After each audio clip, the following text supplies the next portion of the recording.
अब ये बोल रहा है एक 10 वर्ग सेंटीमीटर आयताकार कागज की पट्टी में से 1 वर्ग सेंटीमीटर के कितने वर्ग काटे जा सकते हैं। मैंने जब सवाल आयत और वर्ग का क्षेत्रफल बता रहा था तो मैंने बताया था कि आयत जरूर रहेगा, लेकिन इसमें जो वर्ग बनाने हैं वो वर्ग ही बनते हैं, वो आयत नहीं बनने वाले हैं। वो ये सब वर्ग ही बन बन के हम इनका क्षेत्रफल ज्ञात करते हैं, आयत का भी। तो ये इसका कहना है कि एक 10 वर्ग सेंटीमीटर आयत की कागज आयत की पट्टी से 1 वर्ग सेंटीमीटर के कितने टुकड़े काटे जा सकते हैं। तो 10 वर्ग सेंटीमीटर आयताकार कागज़ की पट्टी है, तो 1 वर्ग सेंटीमीटर के टुकड़े मतलब 1 से आप उससे भाग दे दीजिए। जैसे इसमें इसी को अगर हम लोग चित्र के अनुसार देख लेते हैं एक बार पहले, फिर मैं उसको सूत्र में निकाल के बनाने की कोशिश करते हैं हम, उससे कितना बनेगा। अब यदि वो 1 सेंटीमीटर की बोल रहा है, 10 वर्ग सेंटीमीटर आयताकार कागज़ की पट्टी बोलता है, 10 वर्ग सेंटीमीटर, चलिए हम ऐसा बना लेते हैं इसको। तो इस सवाल के अनुसार क्या है ये कि हमने 5 सेंटीमीटर लंबाई और 2 सेंटीमीटर चौड़ाई कर ली, क्योंकि हमको 10 लाना था। हम चाहे तो 10 सेंटीमीटर का एक पूरा ऐसा बना सकते थे, सीधा एक लंबा, और 1 सेंटीमीटर का हम ऐसा एक पट्टी बना सकते थे ऐसे करके। और उससे कितने काटे जा सकते हैं, तो आप 1 2 3 4 5 6 7 1 2 3 4 5 6 7 8 9 10। तो यदि ये पूरी 10 सेंटीमीटर की लंबाई रहती है और 1 सेंटीमीटर, तो भी इस आयत का क्षेत्रफल 10 एकम 10 मतलब 10 वर्ग सेंटीमीटर होता। और 1 वर्ग सेंटीमीटर अगर हमको काटना पड़ता तो हम इसके 10 टुकड़े हम निकाल सकते थे। यहाँ हमने 5 और 2 लिया है, 5 लंबाई और 2 चौड़ाई। उस पर भी यदि काटेंगे तो ये 1 सेंटीमीटर के खाने बनेंगे। तो आप 1 2 3 4 5 6 7 8 9 और ये 10 खाने, मतलब यहाँ भी 10 मिल रहे हैं आपको और यहाँ भी आपको 10 खाने मिल रहे हैं। यदि हम इसे लिख कर बनाना चाहते तो वर्गाकार टुकड़ों की संख्या हम लिख सकते थे। वर्गाकार टुकड़ों की संख्या बराबर है ना आयत की पट्टी का क्षेत्रफल, आयत की पट्टी का क्षेत्रफल बटे 1 वर्ग का क्षेत्रफल, छोटे वर्ग जो होता है उसका। अब आयत की पट्टी वो 10 वर्ग सेंटीमीटर की है और वर्ग जो है वो 1 वर्ग सेंटीमीटर का है, तो ये सब कट जाएंगे, 1 से 10 कटेगा तो अपने आप आपको 10 टुकड़े मिलेंगे, मतलब टुकड़ों की संख्या आपको 10 हो जाएगी। तो इस तरीके से आप सवाल को समझ भी सकते हैं और बना भी सकते हैं। बनाने का तरीका ये, तो ऐसे ही आप सवालों को बना भी सकते हैं और उसे समझने के लिए भी आसान है। अगला सवाल भी बिल्कुल इसी के समान है। अब इसमें 2 वर्ग सेंटीमीटर के बता दिया, मतलब 2-2 सेंटीमीटर के खाने बनाने हैं। जैसे हमने 1-1 का बनाया था, अब आप 2-2 का बनाएंगे। तो 10 सेंटीमीटर लंबा और 2 सेंटीमीटर चौड़ा, तो अभी 1-1 बने हैं और एक क्या बोलते हैं कतार, इसमें एक लाइन और बन जाएगी और वो 20 खाने बन जाएंगे ऐसे करके, 10 खाने बन जाएंगे 2 सेंटीमीटर के हैं। तो ये बिल्कुल तरीका तो वही है, लेकिन कुछ ज़्यादा फर्क नहीं पड़ेगा। आप उसको बनाने का तरीका यही रहेगा, आप आराम से इसको बनाकर देख सकते हैं। हम लोग एक और सवाल ले लेते हैं। 7वां है हमारे पास में आयत का। एक कमरे के आयताकार फर्श की लंबाई 6 मीटर व चौड़ाई 2 मीटर है। ये ऐसा है कि आप अपने घर में भी टाइल्स वाइल्स लगाते हैं, तो आप चाहें तो इस तरीके से आप उसका अपना हिसाब लगा सकते हैं। एक कमरे के आयताकार फर्श की लंबाई 6 मीटर व चौड़ाई 2 मीटर है। इस फर्श पर 10 सेंटीमीटर गुणित 5 सेंटीमीटर के टाइल्स के बिछाने का खर्च ज्ञात कीजिए, जबकि एक टाइल्स की कीमत 5 रुपये है। अब पहले तो हम एक तरीका यह होता है कि आप इसमें फर्श का क्षेत्रफल निकाल लीजिए पहले तो फर्श का क्षेत्रफल आप लिखेंगे तो 6 मीटर और 2 मीटर है, तो लंबाई गुणित चौड़ाई, तो 6 मीटर गुणित 2 मीटर। आप चाहें तो यहीं पर उसको सेंटीमीटर में बदल दीजिए। 6 मीटर मतलब हो जाएगा 600 सेंटीमीटर और 2 मीटर मतलब बराबर हो जाएगा 200 सेंटीमीटर। आपको इसको अभी गुणा करने की ज़रूरत नहीं है, क्योंकि हम इसे काट कर हल कर सकते हैं।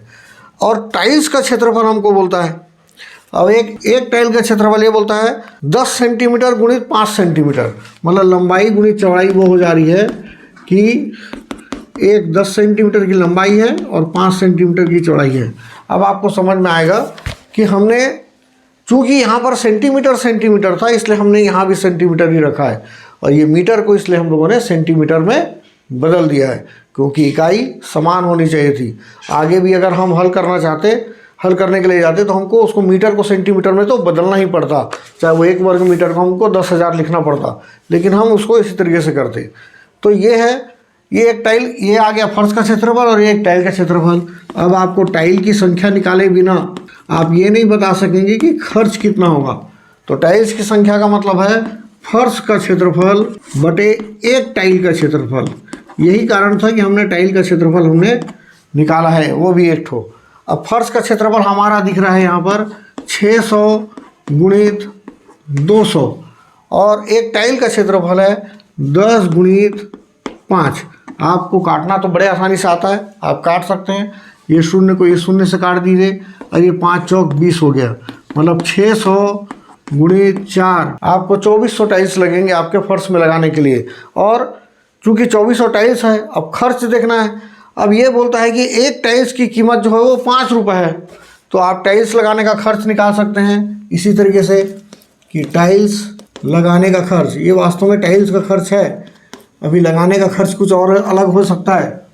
तो टाइल्स लगाने का खर्च बराबर हो जाएगा 2400 टाइल्स गुणित एक टाइल्स की कीमत अर्थात 5 रुपये, गुणा कर दीजिए 0 0 24 5 120, 12,000 रुपये की आपको टाइल्स खरीद के लानी होगी। और बाकी जो भी टाइल्स का खर्चा होगा, लगाने का जो खर्चा होता है वो अलग होता है, मजदूरी वो अलग हो जाती है। तो इस तरीके से आप सवाल बना सकते हैं। ये सवाल थोड़ा सा अलग है, थोड़ा सा बड़ा भी बनता है। तो उम्मीद है आपको सवाल जरूर समझ में आया होगा। एक आध सवाल और देख लेते हैं हम लोग इसी तरीके का। ऐसे ही एक सवाल और है, थोड़ा सा इम्पॉर्टेंट भी है। एक कमरे की सभी दीवारें आयताकार है, प्रत्येक दीवार की लंबाई 3 मीटर तथा चौड़ाई 2 मीटर है। दीवार पर पुताई कराने का खर्च ज्ञात कीजिए, जबकि पुताई का खर्च 10 पैसे प्रति वर्ग सेंटीमीटर है।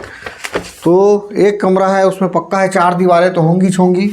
उन चारों दीवारों का ही बोलेंगे हम। इसमें सीलिंग के बारे में कोई बात नहीं कर रहा है, इसलिए हम सीलिंग को ध्यान नहीं देंगे।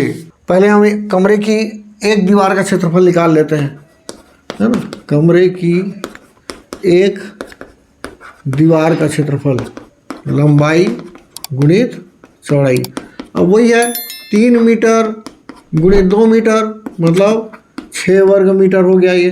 अब यदि आप इसको, चूँकि दीवार 4 दीवार होती है, चूँकि कमरे में दीवारों की जो संख्या होगी वो 4 होगी, तो इसलिए चारों दीवारों का क्षेत्रफल तो 6 वर्ग मीटर है।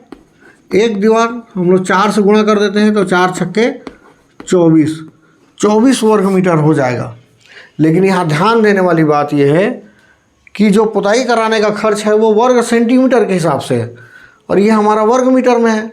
तो हम ऐसा करते हैं, इसको वर्ग सेंटीमीटर में बदल देते हैं। जैसा इसके पहले वाले सवालों में हम लोगों ने देखा था, या मेरे पिछले वीडियो में आपने देखा होगा कि 1 वर्ग मीटर बराबर 10,000 वर्ग सेंटीमीटर होता है।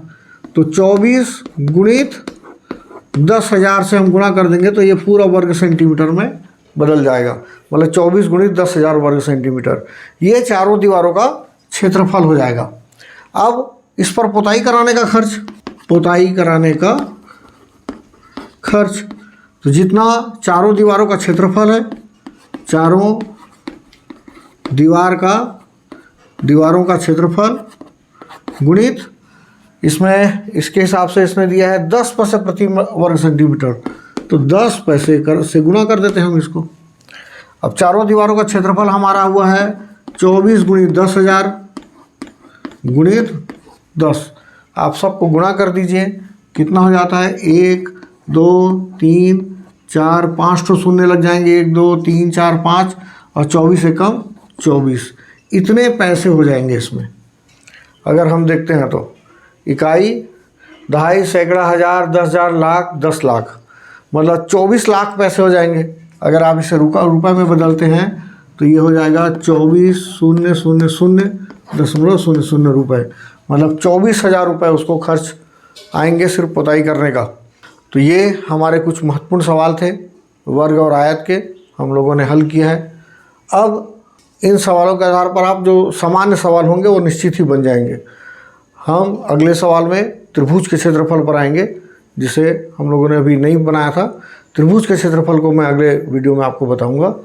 वीडियो को देखते रहिए, पसंद आए तो ज़रूर लाइक करिए, कमेंट करिए और सब्सक्राइब ज़रूर कर लीजिए। धन्यवाद।